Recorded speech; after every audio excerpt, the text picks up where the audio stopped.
많은 사람들이 전도서라면 떠올리는 것이 지혜의 왕 솔로몬이 다 누려보고 난 후에 헛되고 헛되며 헛되고 헛되니 모든 것이 헛되다라고 했다더라 입니다. 전도서 서두에 나와 있는 이 말씀은 강하고 충격적이어서 우리 머릿속에 각인될 수밖에 없습니다. 그러나 여기에서 생각을 멈춰버리고 전도서의 내용은 이럴 것이다 결론을 내리면 정작 전도자가 우리에게 하고자 했던 이야기를 하나도 알지 못한 채 책을 덮는 것과 같습니다.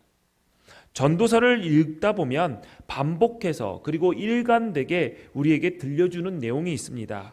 그것은 현재를 살아갈 능력을 얻기 위해서 먼저 자신의 한계를 분명히 알라는 것입니다. 시간 속을 살아가는 한계, 또 죽을 수밖에 없는 존재임을 깨닫고 인간의 한계를 넘어선 문제들을 염려하거나 집착함으로 현재 나에게 주어진 것들을 잃어버리지 말라라고 권면하고 있습니다. 전도자가 말하는 헛되다, 헤벨, 안개는 손에 쥔 것 같으나 스르르 빠져버리고 있는 것 같으나 조금 있으면 사라져버릴 무의미한 것을 가리킨다라기보다는 과도하게 집착하지 말아야 할 것을 가리킨다라고 볼 수 있습니다. 전도자는 반복적으로 이런 말을 합니다. 내가 해 아래서 보건대. 오늘 본문 말씀에 이 말씀이 굉장히 자주 등장을 합니다. 자신의 이야기를 하면서 주제를 전환할 때마다 내가 해 아래서 보건대라는 말을 사용을 합니다. 전도자는 세상에서 일어나는 일들을 무심코 지나치지 않고 유심히 바라봅니다. 시력, 시야를 뜻하는 영어 단어 중에 사이트가 있습니다. 시력에 문제 없는 사람들은 다 볼 수 있는 것을 가리킵니다. 여기서 전도자는 모두가 볼 수 있는 것, 드러나 있는 현상을 보았다라는 것이 아니라 현상 속에 담겨져 있는 것을 보았다라고 말합니다. 안을 들여다보는 시력을 영어로 안을 들여다본다 해서 인사이트라고 합니다. 인사이트. 우리말로는 통찰로 번역을 합니다. 전도자는 우리 주변에 일어나는 현상들을 통찰하고 있습니다. 들여다보고 있습니다. 당연한 것으로 여겨서 무심코 지나가는 것들을 유심히 바라보면서 오늘 본문에 하나씩 이야기를 합니다. 그리스도인들은 이 땅에 살아가면서 하나님의 시각으로 유심히 볼 수 있는 사람이어야 합니다. 예언자를 뜻하는 영어 단어 중에 seer라는 단어가 있습니다. 직역하면 보는 사람입니다. 예언자는 하나님의 말씀을 맡아서 전하는 사람을 말하는데 그는 동시에 하나님의 눈으로 세상을 보는 사람이기도 합니다. 전도자는 사람들이 당연하다, 정상적이다, 무심코 넘겨버리는 일들을 유심하게 바라보면서 당연하지 않은 것, 구부러져 있는 것들을 발견합니다. 유심히 볼 때 스쳐 지나갔던 현실을 다르게 보고 있는 것이죠. 우리도 마찬가지입니다. 영적인 눈으로 바라보는 것, 하나님의 눈으로, 하나님의 시각으로, 가치관으로 유심히 바라보는 것, 이것은 그리스도인의 자세로서 굉장히 중요한 것입니다. 우리는 이 땅의 가치관을 무심코 따라가서는 안 됩니다. 이 세대를 본받지 말고 하나님의 선하시고 기뻐하시고 온전하신 뜻을 분별해야 하기 때문입니다. 그러므로 우리는 말씀 위에 견실히 서서 하나님의 눈으로 세상을 보고 성령의 능력으로 살아가야 합니다. 오늘 본문에서 전도서는 해 아래서 학대를 보았다라고 이야기합니다. 학대는 사람이나 동물을 정신적으로나 육체적으로 괴롭히고 가혹하게 대하는 것, 함부로 대하는 것을 말합니다. 학대의 피해자들을 보면 대부분 어린이와 노인 등 힘없는 사람들입니다. 이러한 학대는 피해자와 가깝고 친한 사람들로부터 대부분 이루어지는 것이 참 아이러니하죠. 누군가를 함부로 대하는 것, 학대하는 것, 이것은 하나님의 권위에 도전하는 것입니다. 창세기 1장 27절 말씀 우리 한번 같이 읽어볼까요? 시작. 하나님의 형상대로 사람을 창조하시되 남자와 여자를 창조하시고. 아멘. 아멘. 여러분, 우리는 이 말씀 잘 알고 있습니다. 하나님께서 사람을 창조하셨는데 하나님의 형상을 따라서 사람을 창조하셨다. 창조의 기사에 굉장히 하이라이트입니다. 우리가 하나님의 형상을 닮았다. 그에 따라서 창조되었다. 하나님의 형상으로 지음받은 누군가를 학대한다라는 것, 그것은 그를 하나님의 형상을 가진 존재로 인정하지 않는 행위입니다. 하나님께서 우리를 하나님의 형상으로 만들었다라고 말씀하신 것은 우리가 그만큼 존귀한 존재라는 것을 알려주기 위해서입니다. 동시에 내가 대해야 할 이웃들 역시 존귀한 하나님의 형상을 가진 자라는 것을 잊지 말라는 것이죠. 그러므로 누군가를 학대하는 것, 함부로 대하는 것은 하나님께서 지으신 한 사람을 하나님의 형상으로 보지 않겠다라는 것입니다. 그와 동시에 하나님의 말씀을 향한 대적된, 교만하고 대적된 행위이지요. 전도자는 우리에게 지금 힘이 없는 자들이 세상에서 학대당하는 일은 흔한 일이다라고 무심코 넘어가지 말라는 겁니다. 내가 어떻게 할 수 없는 일이라고 지나치지 말고 보라고, 그것을 보라고 이야기하고 있습니다. 영국의 정치가였던 에드먼드 버크는 이런 말을 했습니다. 악이 승리하기 위해 필요한 유일한 조건은 선한 사람들이 아무것도 하지 않는 것이다. 보고 발견하는 것으로 끝난다면 악에게 승리할 수 있는 기회와 용기를 불어넣어주는 것과 같습니다. 물론 우리가 죄악된 일들을 무너뜨리기 위해서 할 수 있는 일은 그다지 많지가 않습니다. 그렇다고 불의와 부조리 앞에서 침묵하는 것은 하나님께서 원하시는 것이 아닙니다. 우리 앞에 거대한 악이 있다 할지라도, 그 앞에서 내가 너무나도 미약할지라도 그 악에 맞서서 나약한 내가 악을 이기기 위해서 조금이라도 나에게 주어진 일을 하는 것, 그러므로 그 거대한 악에 조그마한 균열이라도 내야 됩니다.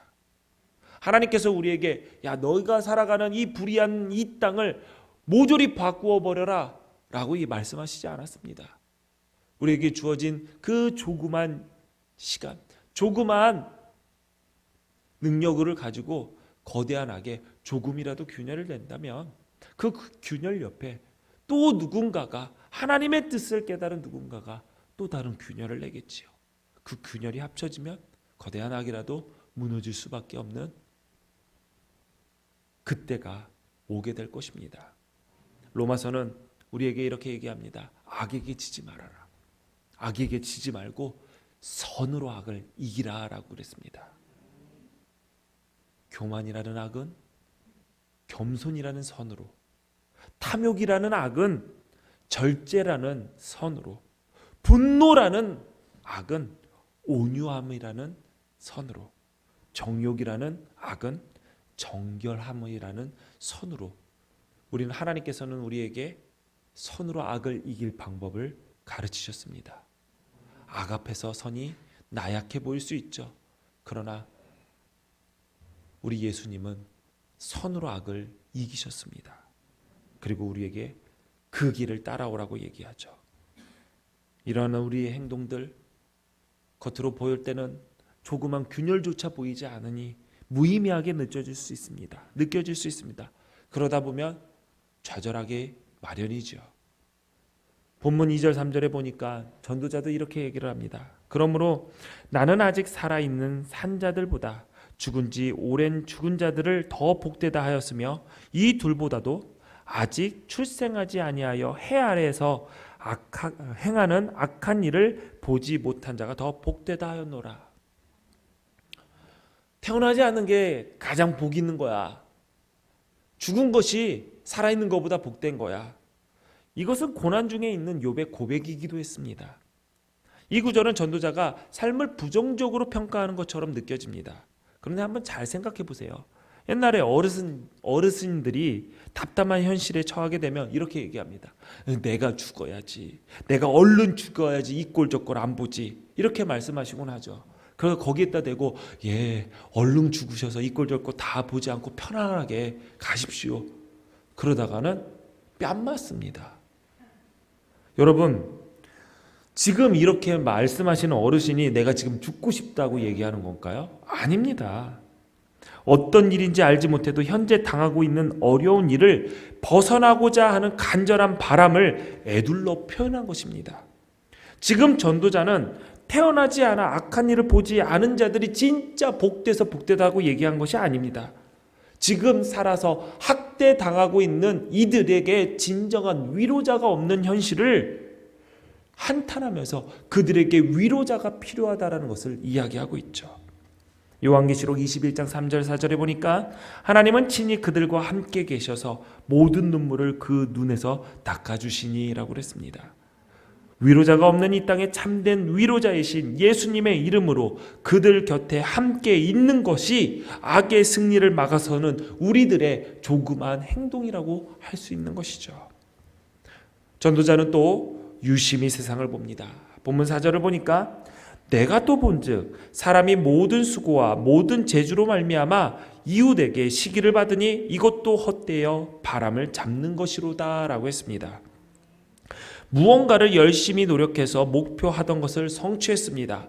주위에서 박수치며 축하하지만 한편으로는 시기 질투하는 사람들이 있습니다. 사람들에게 시기 질투를 가져다 주는 것, 이건 마음속으로 나에게 주어진 현실이 부당하다라고 느끼기 때문입니다. 나도 저만큼은 노력하고 있는 것 같은데 나는 저렇게 성공하지 못하니 왜 그렇지? 나는 운이 안 따라주는 것인가?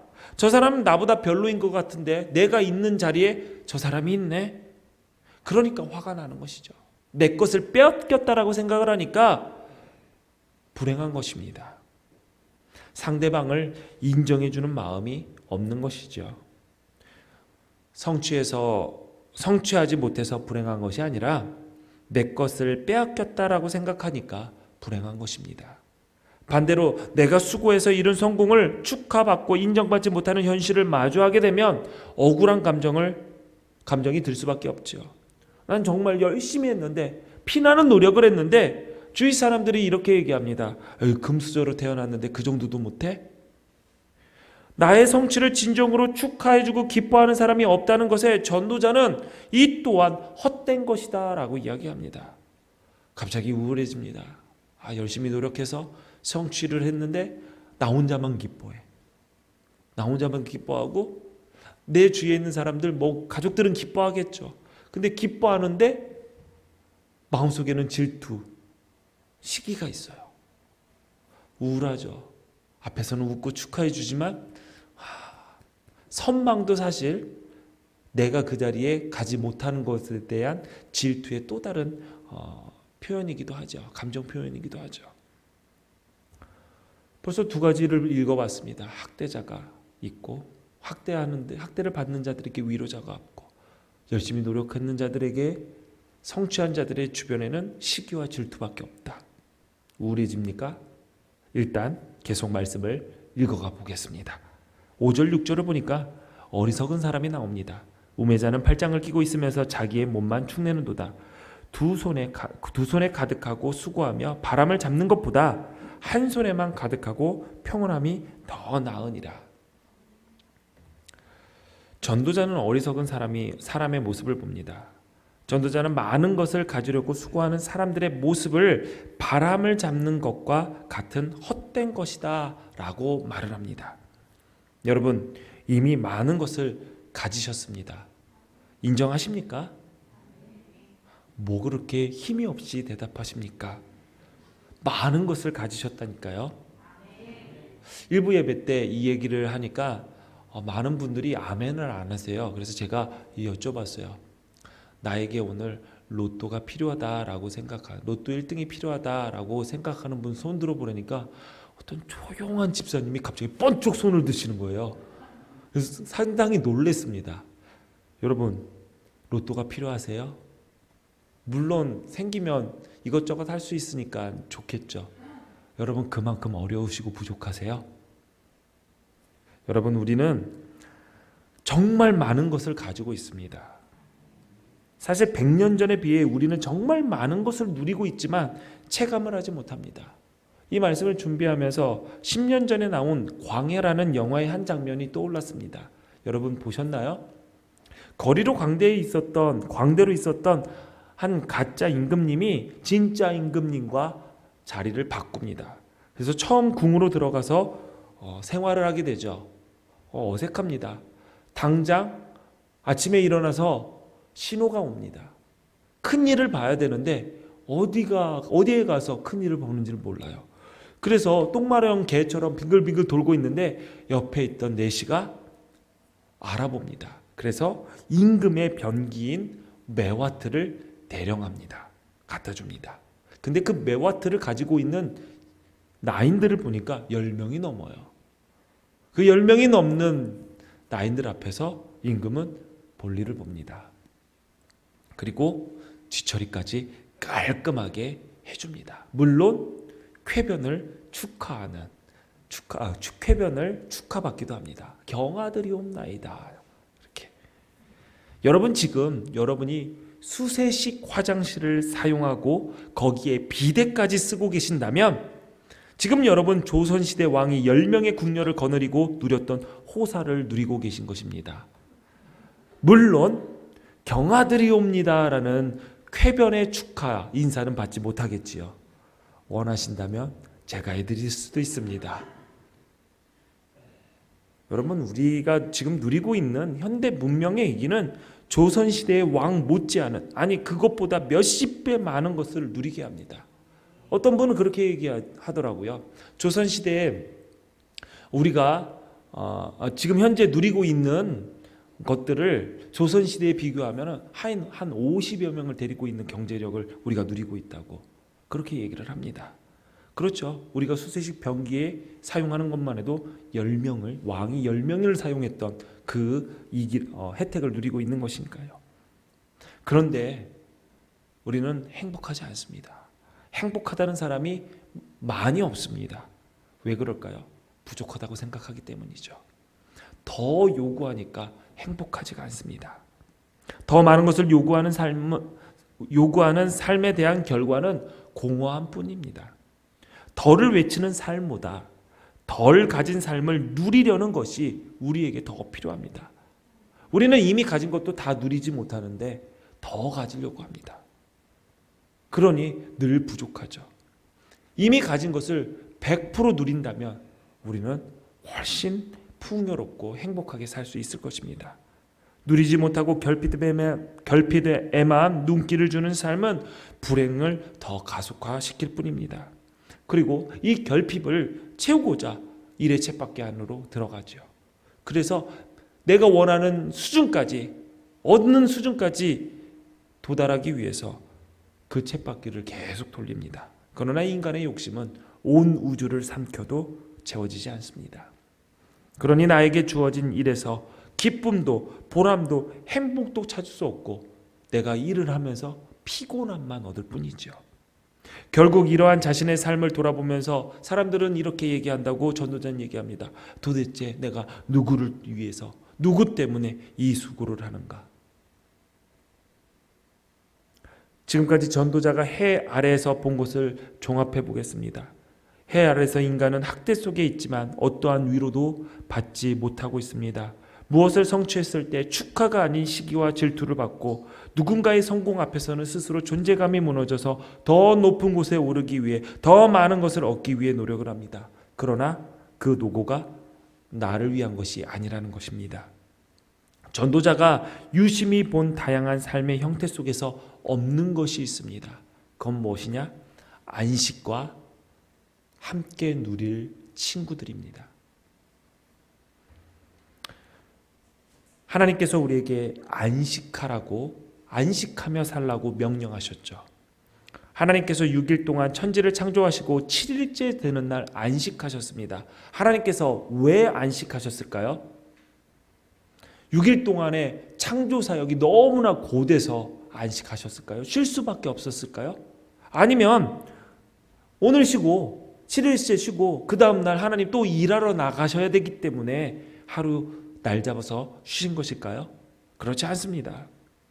하나님께서 7일째 되는 날 안식하신 이유는 6일 동안의 창조 사역이 더 이상 손댈 것 없이 완전했기 때문입니다. 완전한 창조 사역을 마치고 나서 해야 될 일이 무엇입니까? 쉬는 거? 다른 말로 바꿔볼까요? 안식하는 것을 다른 말로 바꿔보면 누리는 것입니다. 하나님께서는 7일째 되는 날 안식하시면서 자신이 한 창조 사역을 누리셨습니다. 우리가 안식이라고 생각을 하면은 쉬는 것, 내가 억지로 했던 일을 하는 것이 아니라 내가 하고 싶은 것을 하면서 시간을 보내는 것, 나만을 위한 시간을 갖는 것, 이것이 안식이라고 합니다. 안식이라고 생각을 합니다. 그러나 안식은 우리가 생각하는 쉼이 아니라 누림의 개념입니다. 지금 전도자는 이 땅에서 누림이 없는 것을 말하고 탄식하고 있습니다. 정말 열심히 일하는데 무엇을 위해서, 누구를 위해서, 왜 일하는지도 모르고 그냥 일을 합니다. 이런 일에 빠져서 행복을 누리지 못하고 언젠가 행복해지겠지 생각하는 삶 역시 헛되고 불행한 노고라고 말합니다.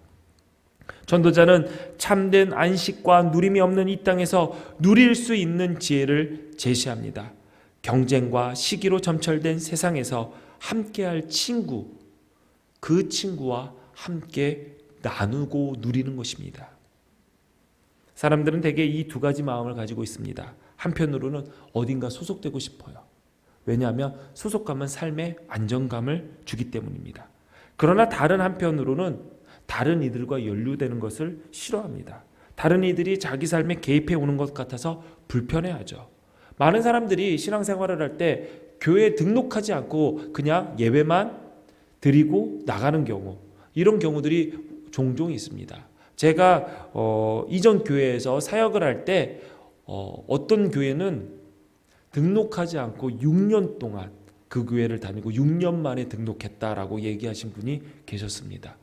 사람들이 그 사람들을 그 세 가족을 보면 세 가족 환영회 때 그렇게 얘기를 하더라고요. 그 사람들을 보면서 뭐 축하도 해주고 6년 동안 결정하지 못한 거 결정해서 축하도 해줬지만 저는 사실 축하가 안 나오더라고요.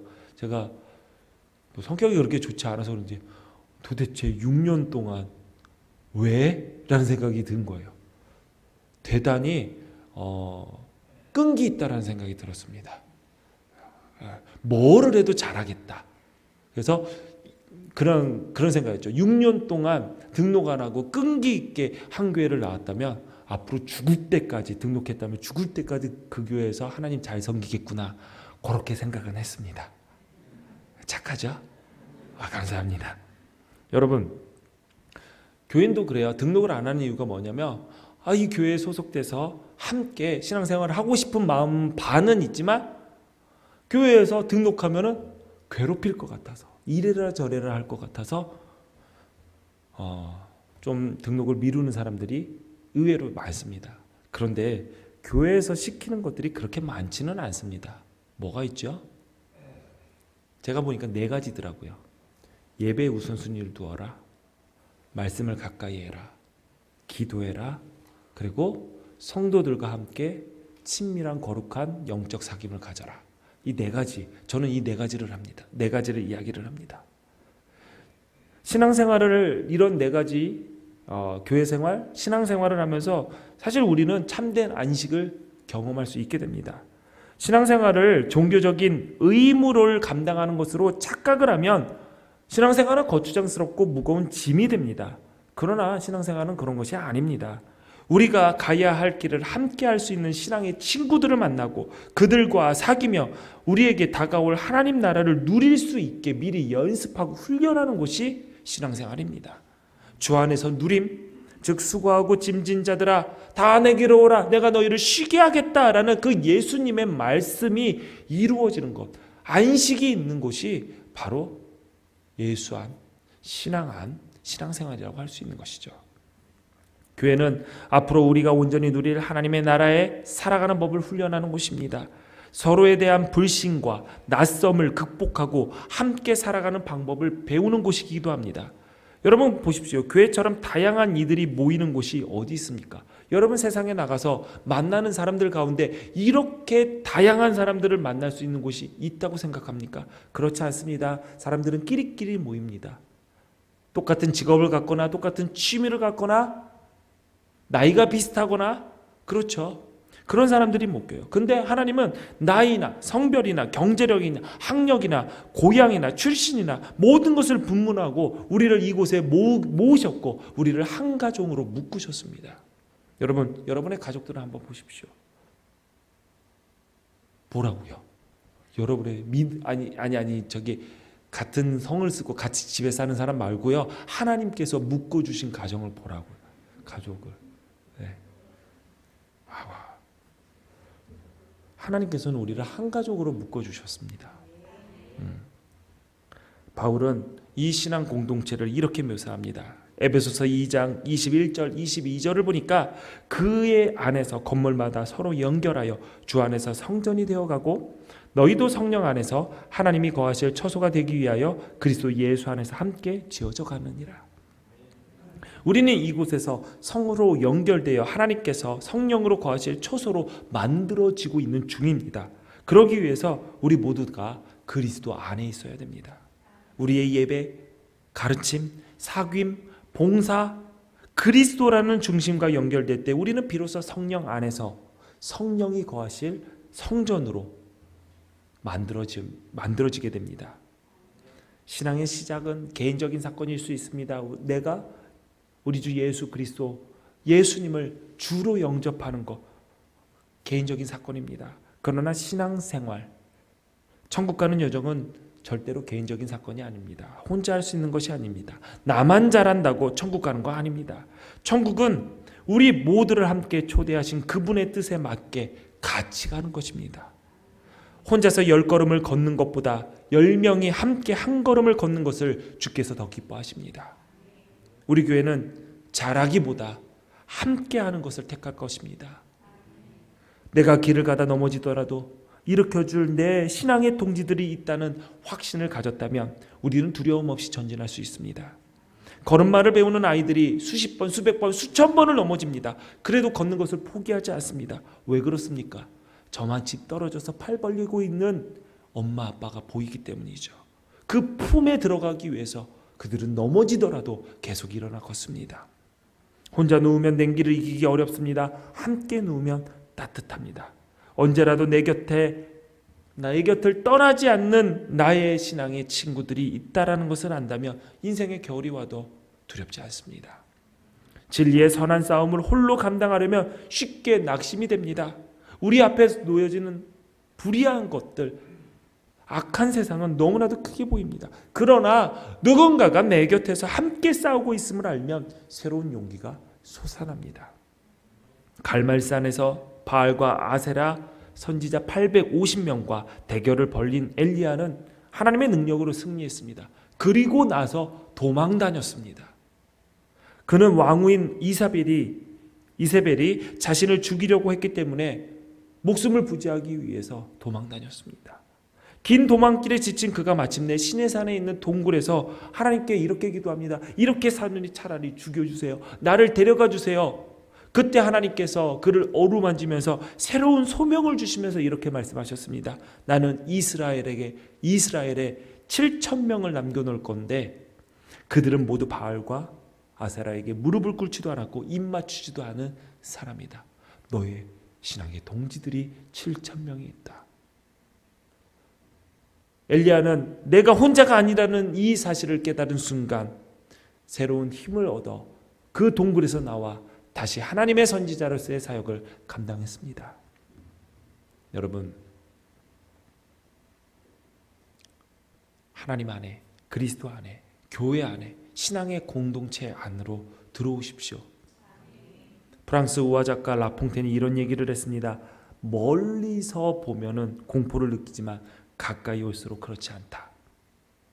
예수님을 알아가는 것, 예수님을 믿는 것, 교회 공동체에서 속하여서 성령이 하나 되게 하신 것을 힘써 지키는 것, 신앙의 동지들과 함께 천성을 향해 여정에 동참하는 것, 멀리 떨어져서 보면 도저히 내가 할 수 없는 일처럼 느껴집니다. 귀찮고 부담스러운 일로 보일 수밖에 없습니다. 무섭습니다. 내가 감당할 수 있을까? 내가 잘할 수 있을까? 그런데 가까이 오면 올수록, 그리고 속해 있으면 그것이 어려운 일이 아니라는 것을 알게 됩니다. 가까이 오면 올수록 실제로 예수님과 벗하여 예수님의 말씀을 읽고 듣고 묵상하고 그리스도의 몸인 공동체에서 속해서 움직이려는 습관을 들이면 들일수록 이라는 말로 바꿀 수 있을 것입니다. 한 걸음씩 예수님을 가까이 할 때 그분이 우리에게 지혜와 의로움과 거룩함과 구원함이 되셔서 우리를 온전하게 하시는 은총을 우리는 누릴 수 있게 될 것입니다. 그러므로 우리가 이 교회에 속해야 되는 목적을 분명히 알아야 됩니다. 내가 성도들과 친해지고 친밀한 관계를 맺는 것, 그 이유는 나랑 대화할 상대, 내가 밥 먹을 상대를 만들고 정보를 공유하기 위해서가 아니라는 것이죠. 예수님과 하나 되기 위해서라는 것입니다. 하나님께서 우리에게 교회 공동체를 주셨습니다. 교회에서 공동체를 이루는 것은 예수님께서 승천하시고 성령으로 함께하고 계시는 지금 우리가 예수님을 알고 예수님과 동행하는 방법입니다. 예수님과 동행하는 거, 그러면은 내가 내 옆에 예수님이 있네 하면서 손잡고 이렇게 걸어가는 상상을 하는 게 예수님과 동행하는 것이 아닙니다. 교회에 속하는 게 예수님과 동행하는 방법입니다. 왜 그렇습니까? 우리가 알다시피 성경은 분명히 교회를 예수님의 몸이라고 이야기하고 있습니다. 우리는 교회 공동체를 통하여서 예수님 안으로, 예수님 속으로 들어가게 됩니다. 그러므로 이 교회는 너무나도 중요합니다. 더불어 공동체 속에서 사귐의 방법도 너무나도 중요합니다.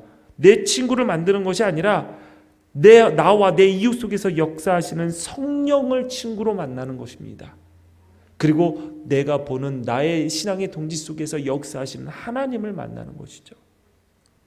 그러므로 내가 지금 성도들과 교회에서 교인들과 사귀는 방법을 한번 점검해 봐야 됩니다. 내가 지금 친하게 지내는 사람들과의 관계 속에서 예수님이 빠졌습니다. 그래도 아무런 문제가 없어요. 그러면 위험한 관계, 부적절한 관계입니다.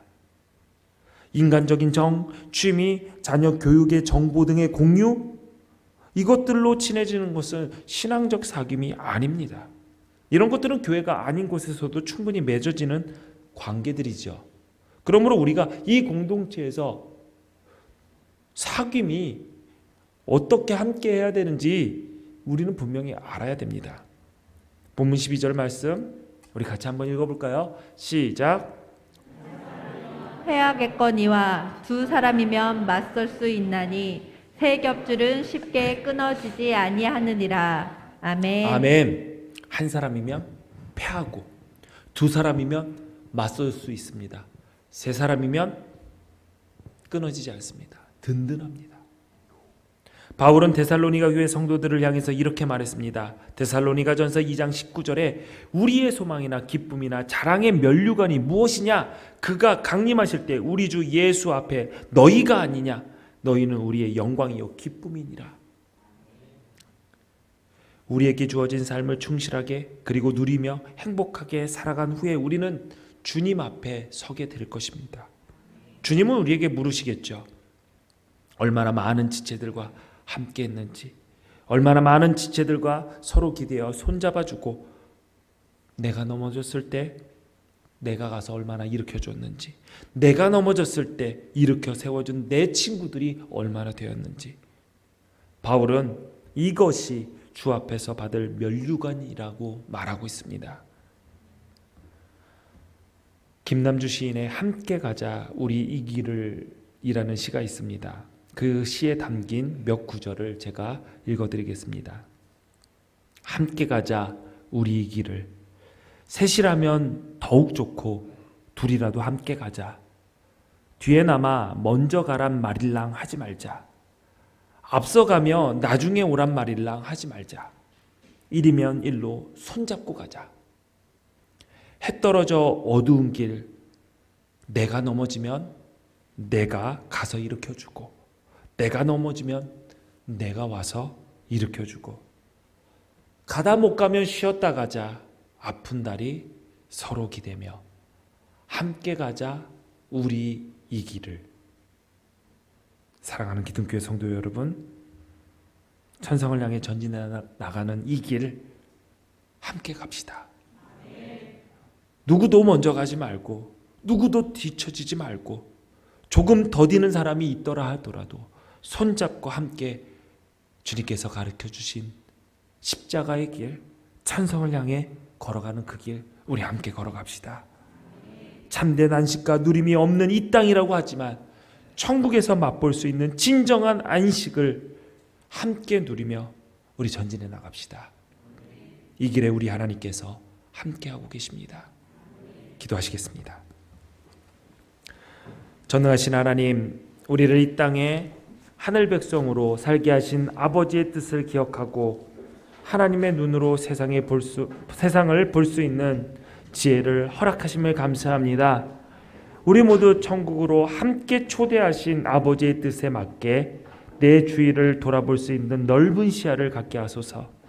혼자서 10걸음을 걷는 것보다 10명이 함께 한 걸음 걸을 수 있도록 우리에게 여유로운 마음을 허락하여 주시고, 참된 안식과 누림이 없는 이 땅에서의 삶이지만 천국에서 맛볼 수 있는 진정한 안식을 함께 누리며 소망하면서 전진하게 하옵소서.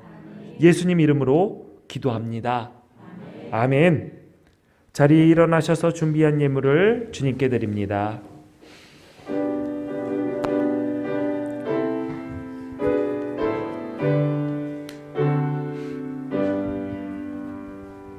모든 것이 주께로부터 왔으니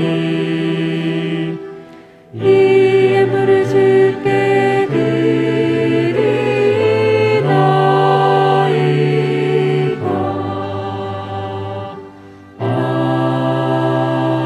아멘. 드려진 예물 위해서 기도하겠습니다. 하나님, 예배의 시간에 빈손으로 오지 않고 세상에 살면서 땀 흘려 일하여 얻은 소득을 구별하여 하나님께 드립니다. 하나님 기쁘게 받아 주옵소서. 받은 은혜를 생각할 때마다 감사하지 않을 수가 없습니다. 베풀어 주신 복을 기억할 수 있도록 우리에게 은혜 내려주셔서 감사합니다. 생의 순간순간마다 감사의 고백과 헌신이 식지 않게 하시고 주님께서 오실 길을 준비하며 살아가는 사명의 삶 잘 살게 하여 주옵소서. 이 예물을 맡아 사용하는 기둥교회도 함께하여 주셔서 인간의 생각과 욕심이 아닌 하나님의 뜻을 이루는 일에 지혜롭게 사용할 수 있도록 인도하여 주옵소서. 우리 주님 예수 그리스도의 이름으로 기도하옵나이다. 아멘.